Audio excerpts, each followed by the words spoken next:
Okay, we can start with Torey. First question, we'll start with AJ. Torey, what did your guys show you the way they kind of came out swinging again, and what is your kind of thoughts on where the series stands now with 2 wins in LA? Well, it told me that our team was ready to come out and play the game the way that we have been. We talk about making statements early. They have continued to maintain their competitive focus through any situation, days off, just doesn't matter. These guys are very hungry, and they feel like they have a lot to prove. How do I feel about the wins here in LA? Obviously, we feel good about it, but we will take nothing for granted. We will continue to stay humble and work very hard. I can't imagine it was an easy decision to lift Gallen when you did, the way he's pitched for you all season, but given how well your bullpen's pitched lately, what went into that thought process there in the 6th inning? Yeah, I just wanted to flip that lineup, that part of the lineup. We have some strategies that we've talked about as a group and some things that we strongly believe in. Zac, I felt like he had maybe 10 to 15 more pitches, and if it was the middle of July, I would have 100% let him continue moving in that direction. But you're starting to add and subtract, and you're counting batters. I think the reason why we won this game is we didn't turn that lineup over to the fifth time to the top. So our pitchers went out and did a great job. Our bullpen, it started with Zac. He understood the move, and I explained it to him a little before the inning before he went out there. And look, all the personal stuff's aside right now. It's about going out and winning a baseball game, and he understood that. Barry.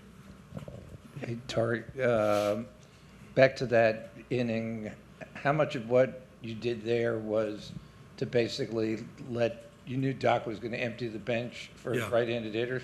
Right. And then once you went back to your right-handed pitchers, you had no moves to make anymore. Right, that was the strategy for sure. That conversation started when we saw they were 13-13 and had a 4-man bench. So we were strategizing as a staff and as a group about what do we want lineups to look like, how are we going to try to maximize situations. And look, their bench players are very good with Taylor, Hernandez, Barnes, and Wong. Don't get me wrong.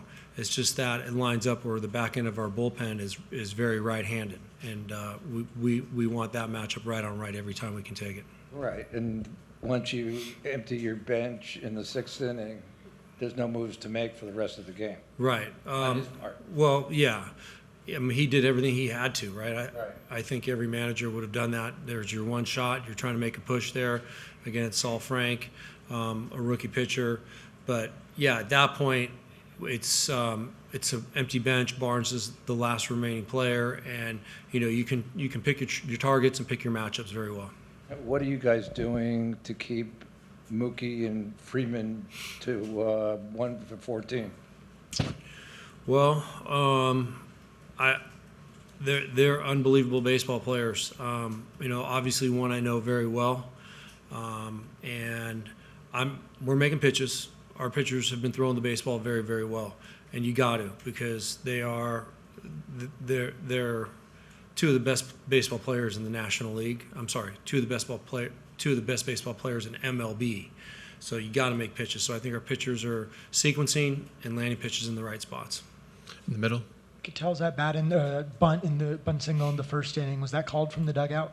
Nope. We talk about instinctual plays. We practice them. We talk about what certain sidelines might look like.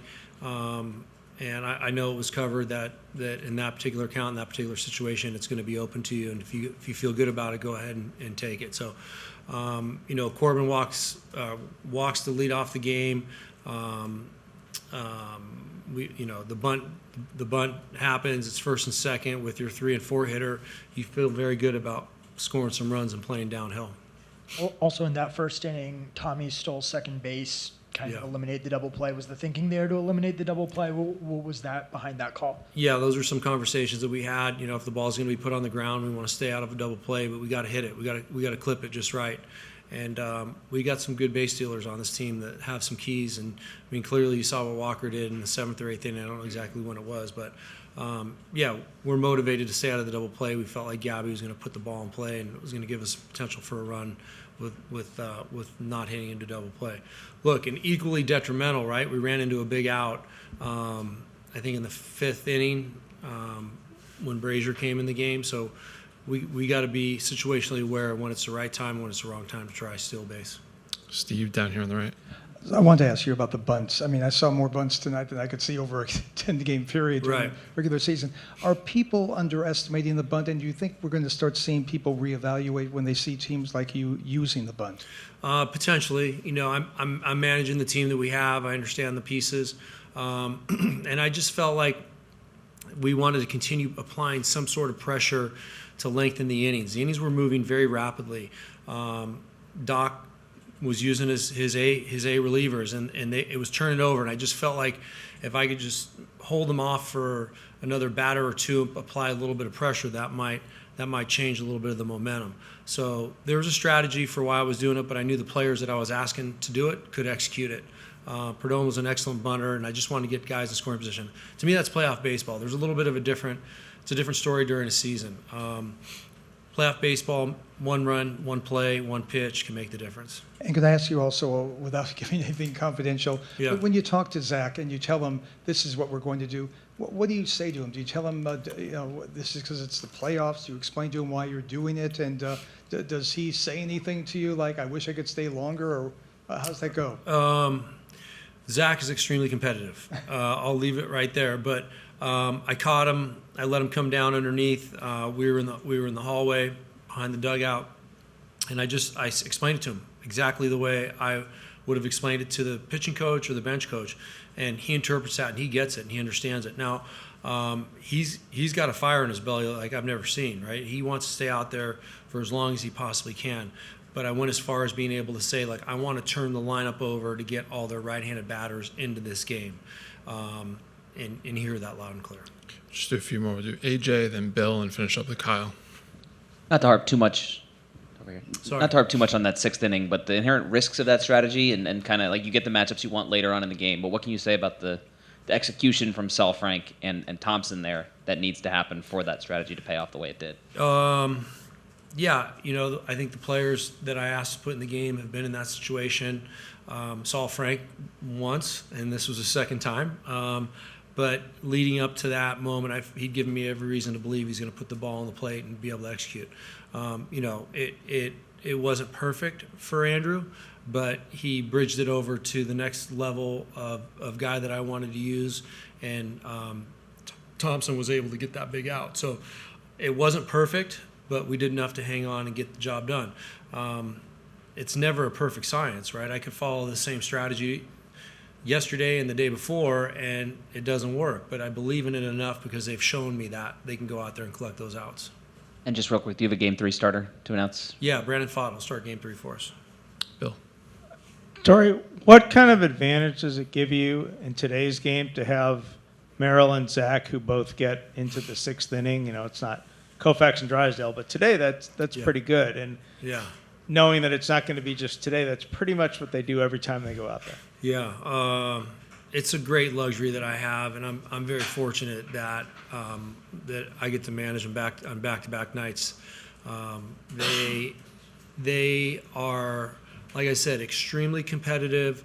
They have a fire in their belly that allows them to go out there and execute at a high level, and they never want to come out of games. They'd throw 125 pitches if I'd let them, but them going into that 6th or 7th inning allows me to be very creative with the back end of the bullpen. And once again, that's a great luxury that I have. But they're extremely consistent and very pitch efficient, which allows them to pitch that deep into the game. They're very good pitchers. Kyle. Torey, Corbin Carroll reached base 4 out of 5 times out of leadoff spot tonight. Yeah. Just what do you make of what he's done this postseason, and how much is he the catalyst for everything your offense is doing? Well, yeah, I think we try not to say that there's one target on our roster. We believe in being 9 strong, but Corbin has an unbelievable knack for rising to the occasion, for understanding what the at-bat is asking for, and then going out there and executing it. I look at him often, and I cannot believe that he's 23 years old. I look at him often, and I'm thankful that he's going to be a Diamondback for the next 10 years.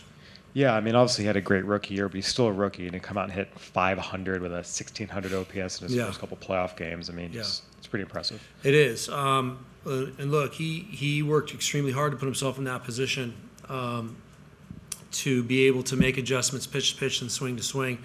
The league made an adjustment to him somewhere around the All-Star break, and I think he took it personal to go out and find a way to make days like today happen by learning and growing every single day during the season. All right, thanks a lot, Torey. We'll see you in Phoenix. Okay. Start with Zach. First question for Zach. AJ, and then we'll go to Barry. Zach, Steve was telling me to ask how you felt on the mound tonight. I asked if he got banned for his silly question from the other day. That's why he's not in here. Yeah, I mean, I felt fine. I felt like it started to click when I got out there. Bullpen felt all right, and then when I got out there, just kind of got into the flow of the game. But yeah, delivery just felt solid. I felt like everything was coming out of my hand pretty solid for the most part. Given all that, the decision in the 6th inning, knowing how good the bullpen has been, does that make it a little easier for you to kind of acknowledge and see the way to what those guys are doing? Yeah, for sure. Obviously, I don't like coming out, especially in the middle of an inning, especially in the 6th when I feel like I was throwing fine. But Torey, had laid it out for me just kind of before the inning and then after the inning, and I get it. I mean, it's October. If that's what he felt like was going to put us in the best position to win, I'm fine with it. And I mean, I think it worked out. So yeah, it's fine by me.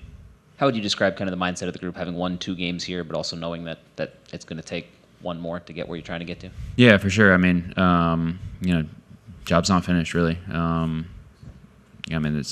I think the quote Kobe was talking about is like, what's there to be happy about, really? I think it's a good spot for us to be in, playing with a little confidence. Come in.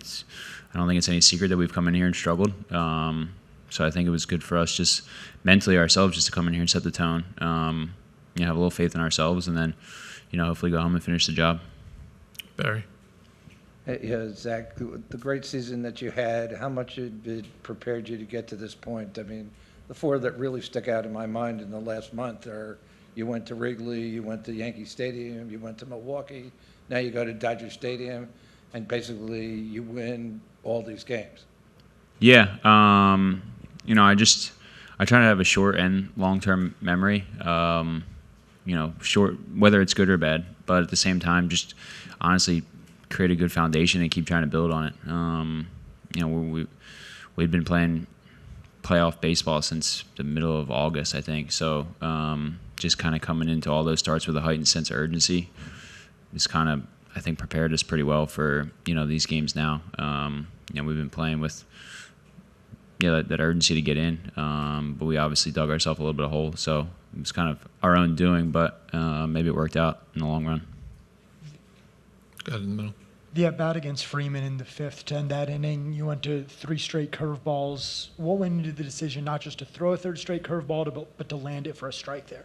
Yeah, I mean, my thought was that I felt pretty good with the curveball. Base open, so I was looking for a swing and miss. Freddie's Freddie, so it's obviously a tough at bat. You got to kind of craft those sequences a little bit differently. But the curveball, really, I was just trying to throw it at the bottom of the zone. I wasn't trying to bury it by any means. Just give him something that he had to think about swinging at. I felt like it just kind of came out of my hand a little high, and then halfway there, I was like, oh, he's not going to swing at this. Like it just didn't seem to me like he wasn't going to swing at it. So I'm glad I kind of shifted my approach just a little bit on the sense of, all right, I'm going to try and keep this in the strike zone. I didn't mean for it to be that center cut in the strike zone though. Is that nervous to have that thought of, I'm going to try to keep this in the strike zone, 3rd straight of the same pitch to a guy like that? No, I mean, I think just because the conviction, honestly. I had conviction in the pitch, I think. So I think that's kind of sometimes you see guys, get away with locations that maybe aren't ideal. The plan was to throw it down. So, but, just try not to bury it really. So I think the conviction is what, ultimately helped me out. And then the same inning, the at-bat before, the cutter's obviously a pitch that you're always working on the field with, always trying to dial in to go with that against Mookie in that situation. What went into that decision? What was it, the 4th? The 5th, first pitch of the at-bat against Finley. Yeah. I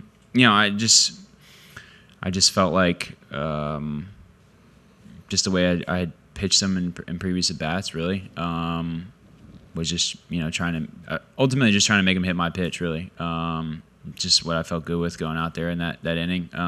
Same thing going back to conviction. Like I just kind of went into that inning and was like, all right, this is what I'm gonna try and attack him with, and make him chase and swing out of the zone.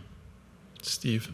You quoted Kobe before, and I find it fascinating. Baseball, Djokovic, when he wins, he quotes Kobe. Soccer players, people who are not even in basketball. What is it about what Kobe Bryant represented that influences someone like you and other players? Yeah, for sure. I mean, I grew up. I was a Jordan guy, and I think I got to see Jordan play once, and I think Kobe was the closest to it. Just in terms of the mentality, and I could sit up here and talk about it forever. But yeah, I mean that clip, I think it's the finals in like 9 or 10, whatever it is. And he's just like, yeah, like what's there to be happy about? Like 2-0's, it's 2-0. It's not 3-0, 4-0, whatever whatever it takes to end a series. So yeah, I mean I think it's something that everybody can learn from. Really, we have to still continue to play with that chip on our shoulder.